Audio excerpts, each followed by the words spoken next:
Wow. You're like, whoa, wasn't expecting the yak cam. Hey, Tom. So it's great to have you here. So yeah, well, are we going to play or? Tom, let me do a quick introduction. It's great to have you on the podcast. So Tom is the co-founder and CEO of MusicGurus, a leading online platform that teaches interactive music lessons from top professional musicians.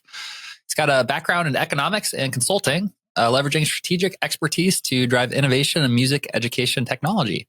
And he's passionate about democratizing the music industry and education, in particular, making high-quality learning experience accessible for musicians of all levels. And so I'm really excited to have him on the podcast today to talk a little bit about the platform that he's built to help artists to be able to hone their craft and to be able to make things that weren't possible in the past in terms of learning how to play and master these kind of instruments more accessible to people around the world. So, Tom, thank you so much for taking the time to be on the podcast today. Yeah, pleasure. All right. So, for anyone who's this first time connecting with you, maybe you could just share a little bit of an introduction behind why you started the MusicGurus platform in the first place and sort of the roots issue that you wanted to solve.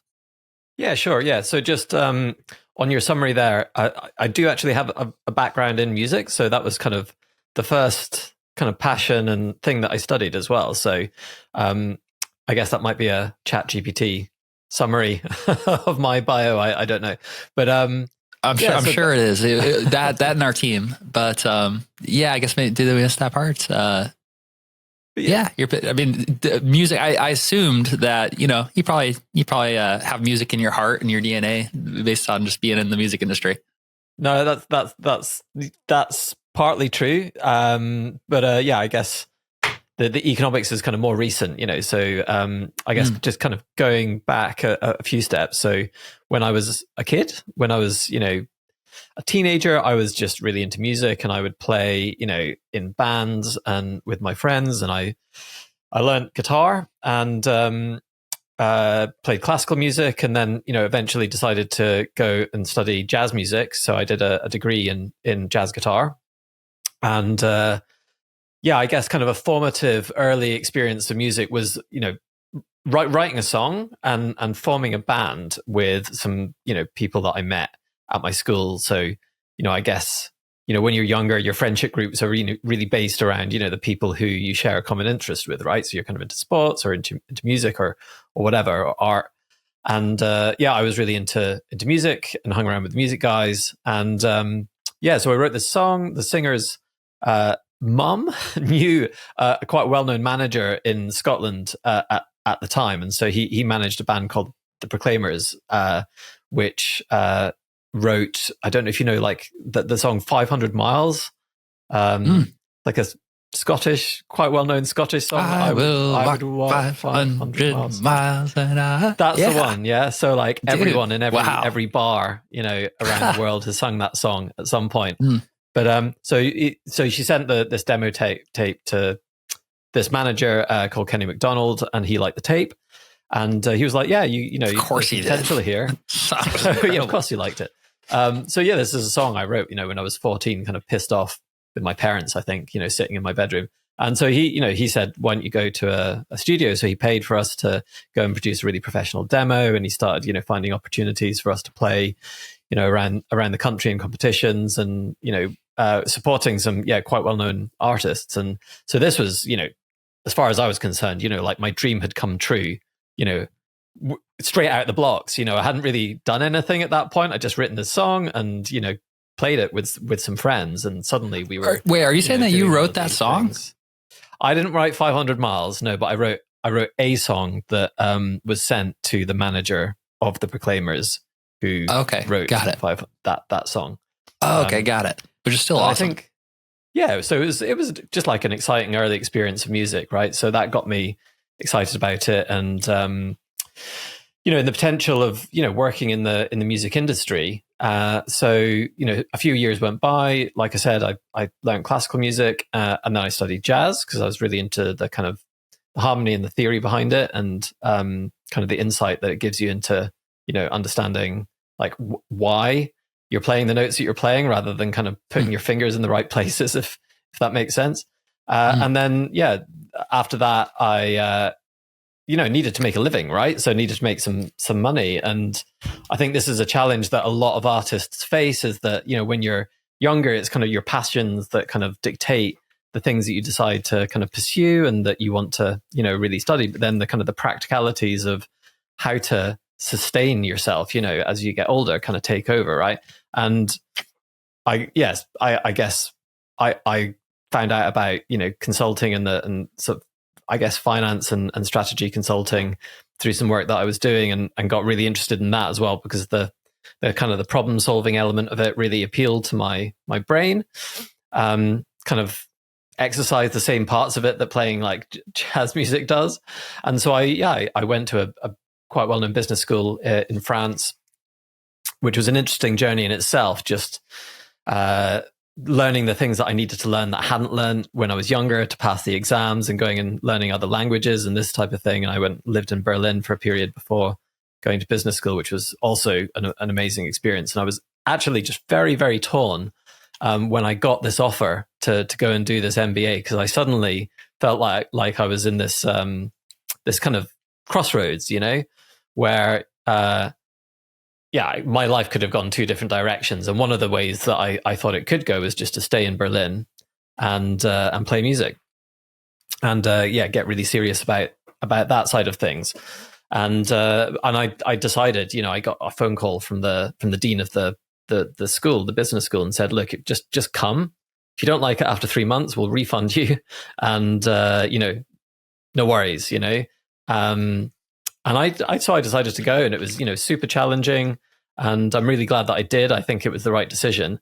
But where it took me was kind of to a place where I had, this consulting and strategy experience, and then I had, this experience of working as a musician, and then I was getting interested in technology and starting to learn to code, and I was just putting together these experiences, and what came out was MusicGurus, right? So it had little different parts of my experience and the people that I'd met. And I think I always knew that I wanted to start a company. So suddenly it was like, right, now's the time to do it.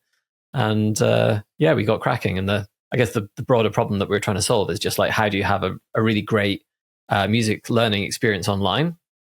Like, what are the features and what's the way to do that, right? It's different from offline, which is, really one-to-one based. You go to a music teacher, they suggest some things that you need to learn.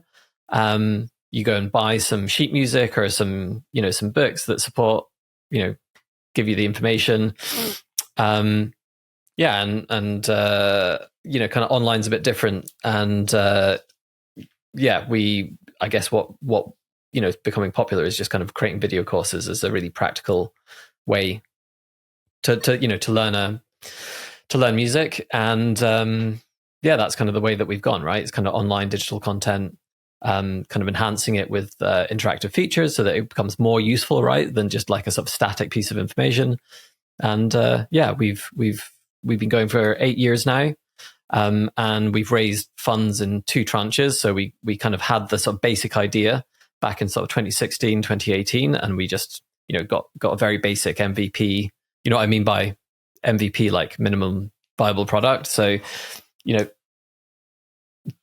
we got together this kind of prototype, got some users on the platform, and raised some funds, pretty much immediately to build out a kind of more full product. So we did that, and that was somewhat successful. And then some time went by, and then we raised another tranche of funding in like 2021. And that's when we started working more with kind of more well-known artists, and building out kind of more sophisticated features into the platform, like the interactivity that I was talking about. We built an exams feature so that people can take music tests on the platform. And we built a version of the site in China as well, which was unexpected but interesting. Yeah, gonna avoid the temptation to talk about tariffs right now. Try not to think about awesome currently. Yeah, it's really cool. So it sounds like you have the background in both being a musician and then kind of learning the consulting world and learning software development, and these 3 kind of superpowers merged together into this platform that you've created. Out of curiosity, as a aspiring / like quickly learned software developer in the past few years, building our software as a service, I'm just kind of curious to hear what languages you kind of built with and what your journey has looked like as a software engineer. Yeah, I don't know if I'd call myself a software engineer at this point, but I was doing like Code Academy basically. So okay, I learned the basics of HTML, CSS, JavaScript, and then that was enough to so I set up an AWS account and sort of built sort of basic landing page. And then actually fairly soon after that, we outsourced the tech. So, I was working with a couple of other guys and we thought, this, either you can spend a couple of years getting good enough as an engineer to build it yourself, or, you can find an agency or a couple of guys to help you. So I guess at that point, I kind of got more into kind of digital product management than into kind of hands-on coding itself. But subsequently, I've been learning a lot more Python, which is really useful. Well, it's a language that our website's built in. So it's built in Python on a Flask framework with a React JavaScript app. And yeah, it's pretty powerful. Yeah. So for analytics and kind of, being able to, do a lot of the sort of data analysis that surrounds the site. Python's really useful as well. So you can, it's just much more useful than a spreadsheet, for example. And also, by getting into these topics, when you actually do start to work with a tech team or with, people who are managing technology, you've got a bit of a shared understanding and kind of appreciation of what they do, how they like to work. So I think it's pretty essential, even if you're not kind of developing everything yourself, to have done a little bit of it yourself, if that makes sense. Totally makes sense. So yeah, it's what cool world it is right now with especially with like Cursor and some of these like different agents that don't necessarily replace the need for experts who are really good at software development, but certainly make it a lot easier to learn some of these tools. And were you about to ask languages that we've been exploring or like building on top of? Yeah. So have you it sounds like you guys have been building something yourself, and I checked it out briefly. It looked really interesting. Yeah. So Street Team is software as a service we just launched a week ago.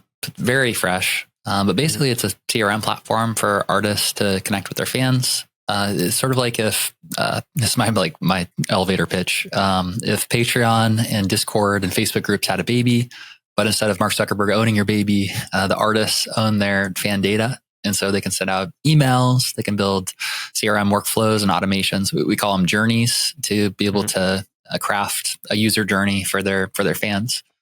But we've built on top of, we initially started with React on the front end. And then when our lead developer came on board, he was a big SvelteKit proponent. And so that's essentially like, JavaScript mostly, but with some helpful integrations. And the back end, we use Node.js and PostgreSQL on the database structure.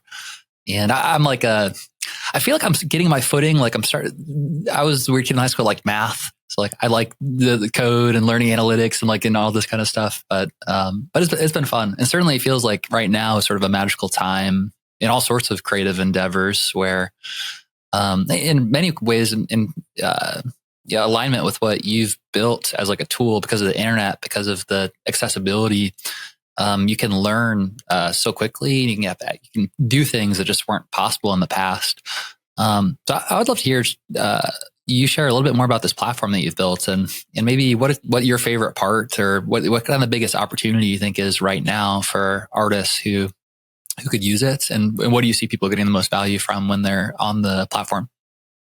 Yeah, sure. I mean, it's been an iterative process, right? So there's been like continual improvements that we've made over the period of time that we've had something live. But I guess the main feature is a video course format, right? So it's essentially, it's video content that we host mainly on Vimeo. So we use the Vimeo API, and we can still use our own CRM. So we built our own CRM so we can upload the content directly into our own website we do actually store some of our own content as well for the China version of the website that we built. So that's hosted on Alibaba Cloud, which is like the Chinese version of AWS. So we have that. We integrate SoundSlice as well in some cases. We're also looking at kind of building a version of that ourselves and kind of iterating on top of it. So yeah, the guy who built SoundSlice is a guy called Adrian Holovati, who was also I think the founder of Django development framework, and he's an excellent guitarist as well. So we worked quite closely with him to kind of integrate a version of SoundSlice that works quite nicely for our requirements. What is SoundSlice again? So it's like interactive sheet music. So it's like, you upload an MXML file. So I don't know if you're familiar with like the geekery of like music notation, but like, you've got like Sibelius, right? And so, or Finale, there are a few others, but the standard format for those is MXML, which is like music XML, even though they all have their own file formats as well. So MXML works with SoundSlice. You upload your sheet music into it, and then it creates a responsive kind of layout of the sheet music where you can kind of change the resolution of your screen, and the number of bars in the system will expand or contract depending on the whether you're on a mobile or tablet or desktop, and then you sync that with MP3 files or with a video, and then it's just a little interactive tool, right? So you can kind of grab selections of bars, like 4 or 8 or 2 bars that you're trying to work on, and then you can loop them, you can slow it down. It's just a really useful practice tool, basically. And so we integrate that into some of our courses. Cool. Yeah. So I guess out of curiosity, right? I mean that seems like, I don't know, it's almost like a language or a tool for how to map like a song, and sort of like to be able to create like I'm curious how maybe I've seen some things like that where on like Ultimate Guitar, where it's like you can click play on the tab and then it will like kind of play a version of it with different instruments. But some of the ones I've heard are like cool, but they're not, like the audio might feel like a little bit robotic or not like quite there. Is that like a similar like framework or tool? And do you think it's possible for like a tool like that to eventually literally like you could just map like an entire, you could use sheet music to essentially recreate any song? I guess yes. I mean, there's a few different tools around. So SoundSlice is one. Yeah, the Ultimate Guitar has got some sort of player as well. I mean, they've been acquired recently, or rather, they've been doing some acquisitions. They just bought Hal Leonard, which is the biggest like sheet music distributor globally. But yeah, there's that. There's I'm trying to think the other ones. Match My Sound is another one. There's a few others that you can kind of display, in a browser. And I guess, sheet music is kind of essential. I mean, sheet music or tab, not everybody reads sheet music, but, for our users, they tend to find value in that. So we get a lot of requests from people who are learning, and it, they want to have the notes. They want to have, visually, it's very useful to be able to see what somebody's doing with their hands, right? So when you're learning the guitar or the piano in particular, maybe less so saxophone because there's less kind of visual information, but it's kind of useful to be able to see technically, what fingering they're using, kind of how they're playing, what they're playing on their instrument. And then the sheet music gives you that kind of graphic representation of the music. And the, you need to get the rights for that, obviously. So if you're, if it's a third party, owned piece of music, then you need to clear the sheet music rights along with any sync rights and so on that you need in theory, right? For that music, if you're gonna do it properly. But it's our users kind of want to have that, either a chord chart or the tab or the sheet music, so that kind of helps them figure it out. And it's, I think even if you don't read sheet music particularly well, if you've got a tool that you can use to kind of interact with it, it gives you the time just to kind of, figure out, from the notes. I mean, it's you may not be able to sight read brilliantly, right? But you'll certainly find the information useful for just figuring out what it is you're trying to learn to play. It's that much easier than learning like by ear, or, sitting with Spotify with your kind of finger on the cursor, trying to jump back, by 2.5 seconds. And so I think it's quite interesting. And sheet music's, it was the first ever, way of reproducing music, right? So the first write, that existed in music, for its reproduction wasn't mechanical, it wasn't master copies, right? It was sheet music.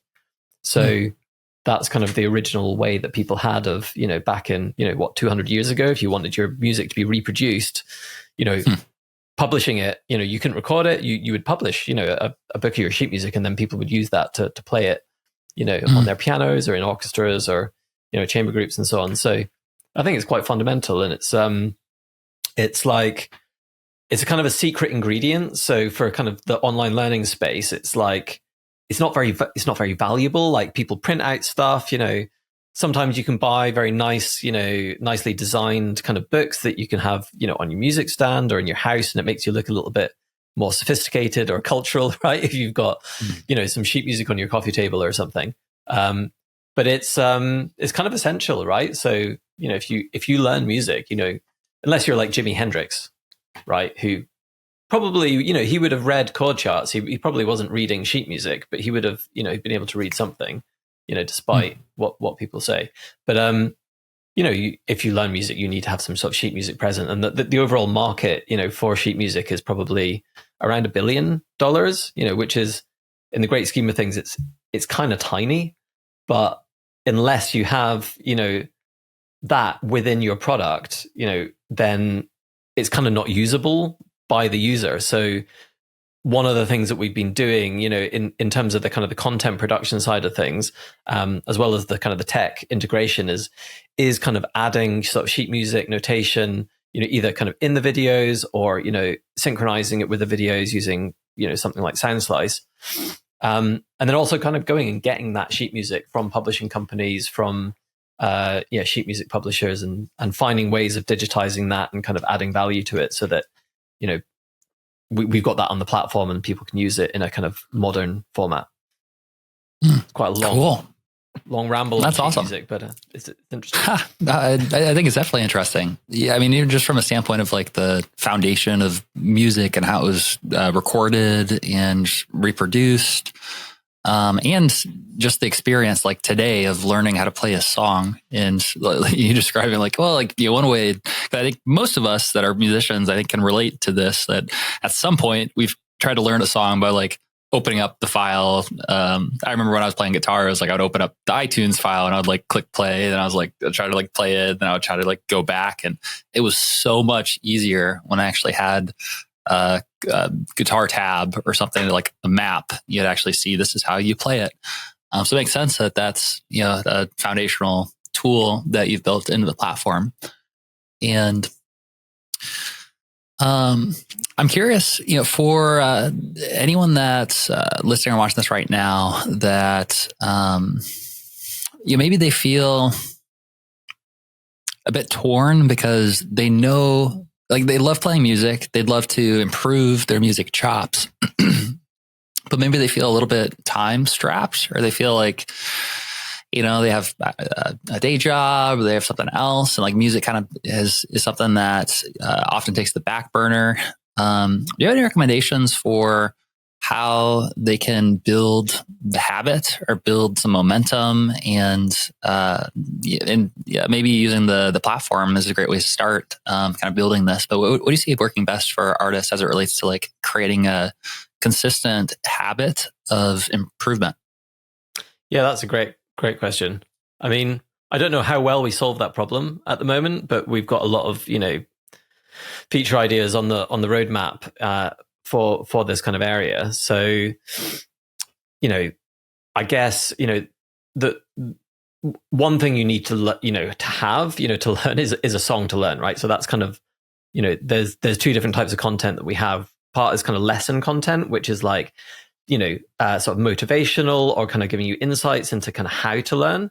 But then there's also the actual, music itself, right? So just having, a song that's at the right level for you is kind of a big part of the challenge, right? So we've been, really focusing on building up that catalog of songs. And so I think a lot of, particularly adult learners, I think it depends on your stage, but, I think a lot of people will have had that experience of just, you hear something, you're really inspired by it and you try and learn to play it, but actually it's maybe a bit too advanced for you, or it's got a passage in it which is like completely out of your, abilities for whatever reason. It might not be in the future, but it is just now. And the thing that, that my classical guitar teacher did when I was a kid was just, find the right piece, for you. And I remember coming to him. I only did it when I was a bit later on, but I heard this piece called Invitation e Tanza, I think it's called, and it's got this kind of tremolo technique in the right hand, and it's beautiful. It's a really, really fantastic piece of music. But he was like, no, just wait a little bit. That's your kind of. He wanted me to go to a conservatoire to study, and which I guess I did, but I switched to jazz, and then suddenly all the technique was different and everything was different, which is maybe a stupid mistake, but that's what I did. I don't regret it now, but he was just like, play this piece of music next, and I think that's what kind of a good, teacher will do for you is, present you with things which are within your taste, at the right time, right? So this is, they'll have a good insight into you. They'll kind of understand you as a person, but your abilities, and give you the right thing to work on that's kind of just at the right level of challenge for you, right? And if you have that, then hopefully, the motivation kind of really kicks in to play, right? Because you're like, wow, I'm making progress, and that kind of gamification, that flow really kicks in. Just like, I guess computer games are really good at kind of just, keeping you, enough challenge and enough kind of success, that ratio. And so that's, what we're trying to do with the platform is we built a kind of an AI tool to recommend courses for people based on their kind of taste and ability levels. And we're just looking at building some tools now, which are going to do sort of more detailed diagnostics on people as they come to the platform, and then present them with the right pieces of music for them, based on, this analysis. And we got a grant for it actually from a sort of innovation board a year and a half ago. So we got, a decent chunk of money to build this machine learning algorithm.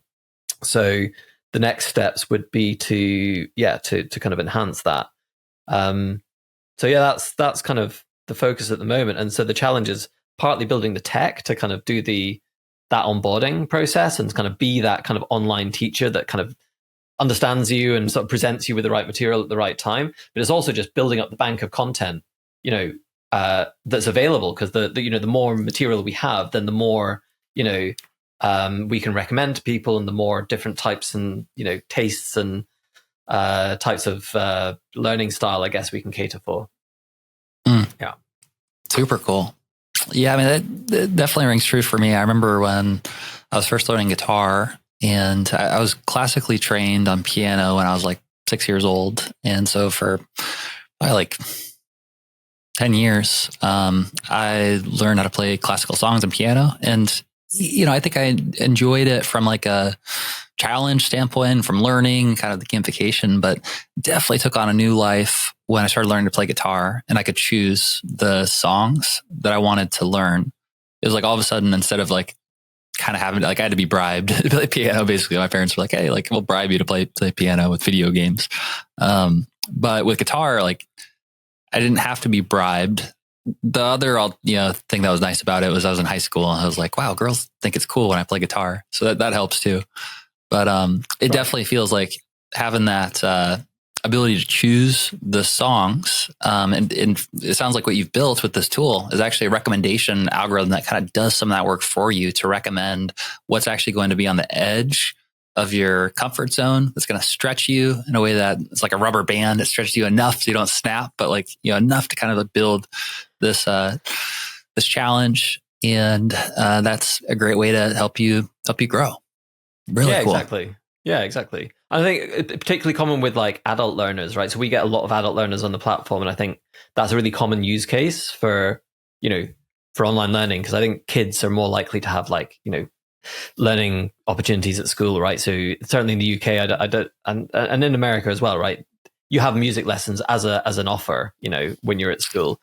But with adult learners, we've definitely found that people will just they just pick the wrong pieces of music, or they want to do something that's kind of like way too difficult, and they're very, very impatient. So yeah, I guess, yeah, that's it's interesting having this conversation actually, because it's kind of reminding me of this focus, because there's loads of other feature ideas that you could have for kind of, setting goals and challenges for yourself, and if you've got a gig in the diary, for sure, suddenly you're going to practice, right?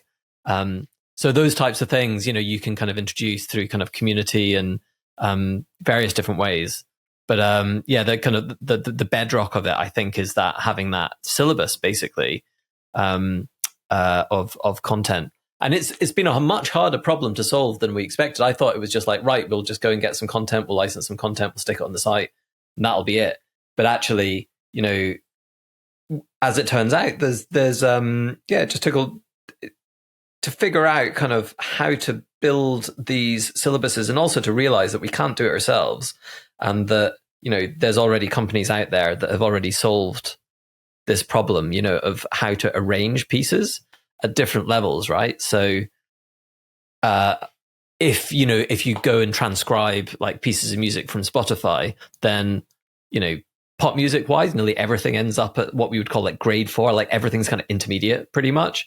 And there's an industry of like rearranging pieces of music into kind of playable arrangements that people can use as complete beginners. So you can play like a Beyonce song, but it's a super simple arrangement, and it's got a little backing track, and it's kind of fun, through to kind of full arrangements of, I don't know, quite advanced pieces of music that wow. jazz tunes or whatever. But so we would then partner with those agencies and license their syllabuses from them, and then we also do a lot of production. So if we do a production run, then we'll hire studios and hire a bunch of video producers and and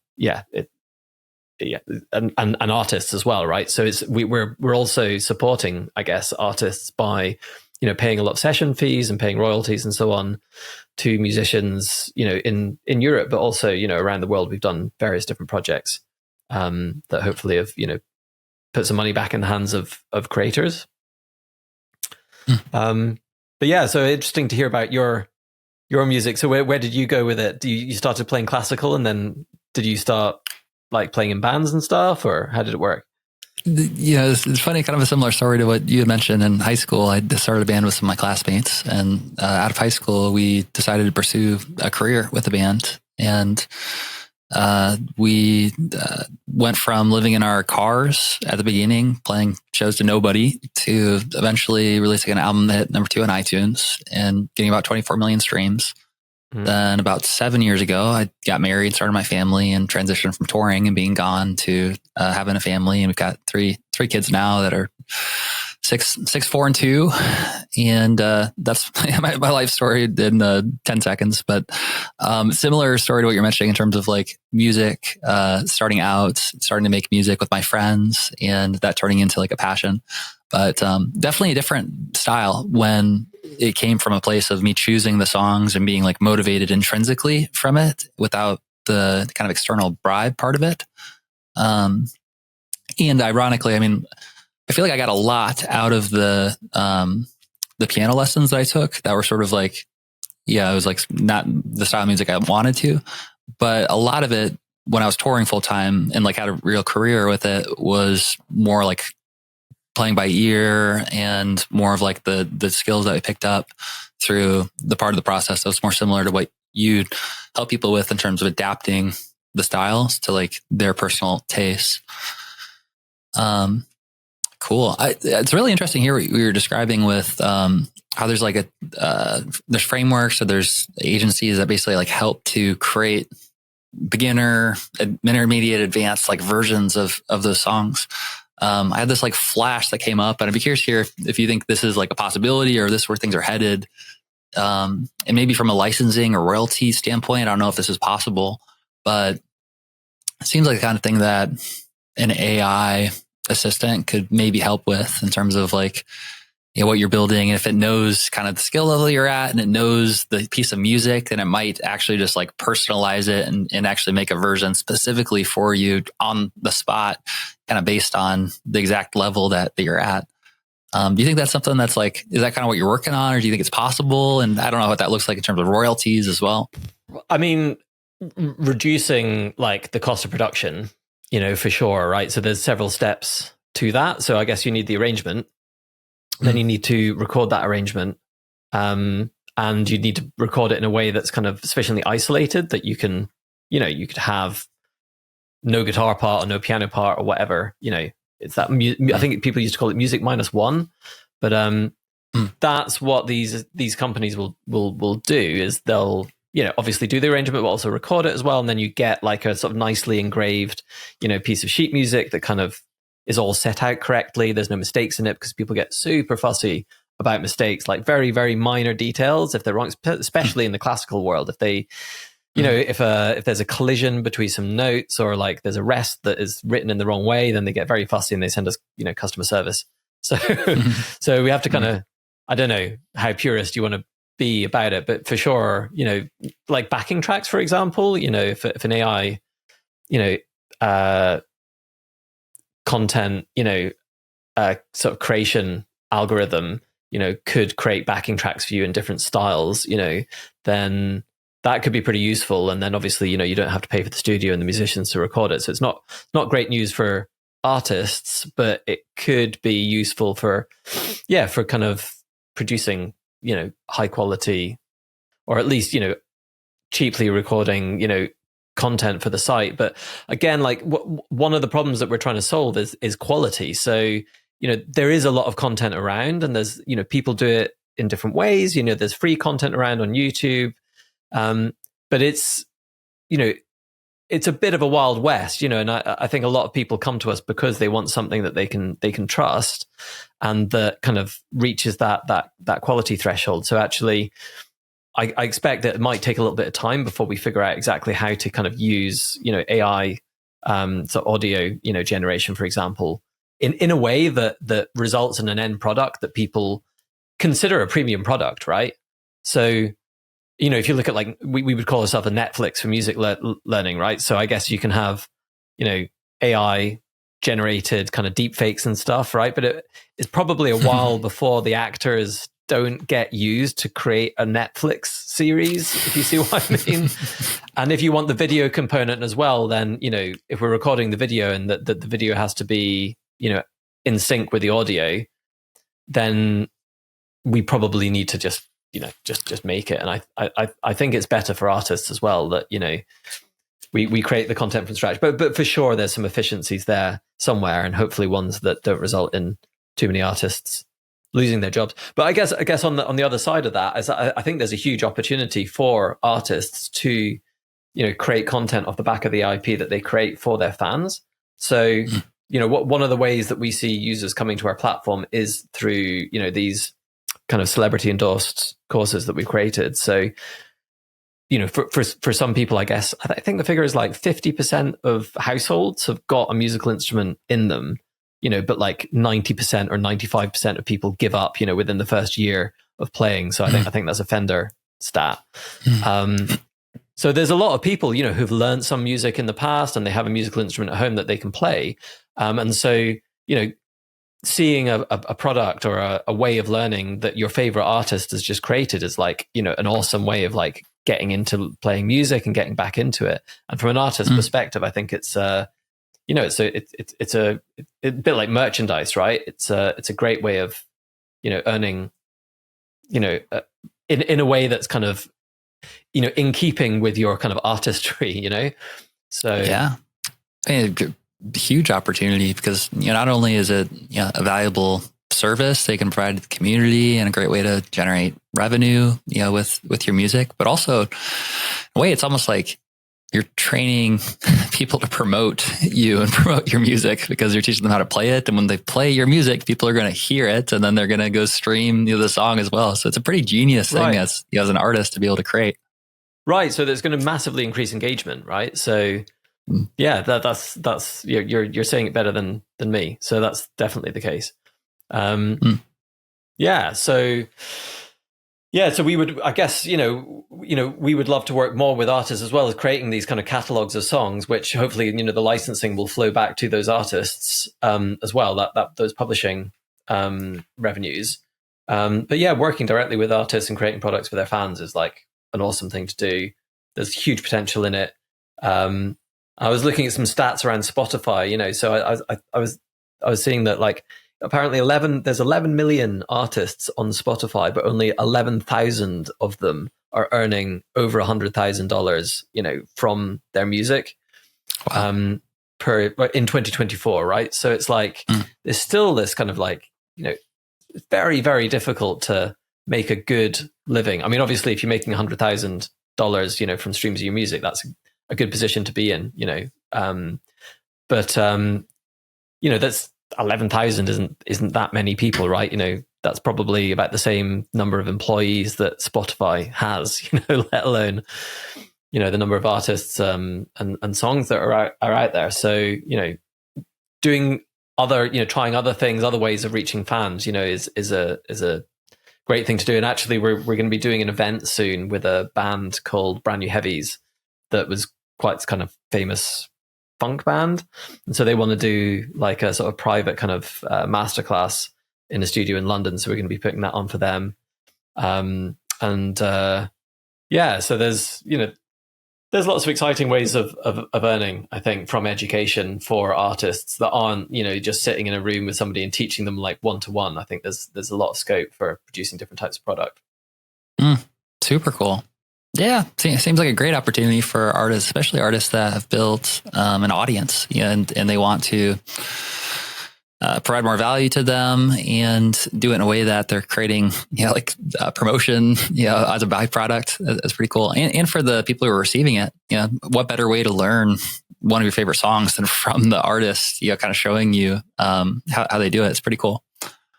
Okay. Well, man, it's been great connecting, hearing more about the platform that you've built and the initial foundation of creating it and kind of where things are headed as well.